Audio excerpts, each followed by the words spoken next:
Between va among so'zlarini farqlarini tushuntiraman.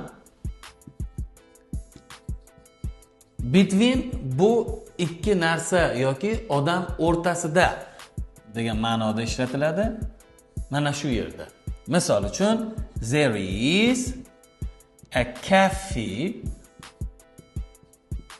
between our school and a hotel. And among. Among bu uchta narsa yoki odamlar orasida degan ma'noni anglatadi. Misol uchun, among.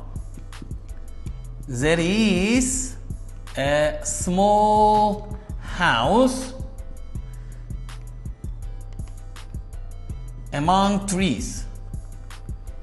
Yana qaysi so'zlarning farqlarini bilmoqsiz? Kommentariyada yozib keting.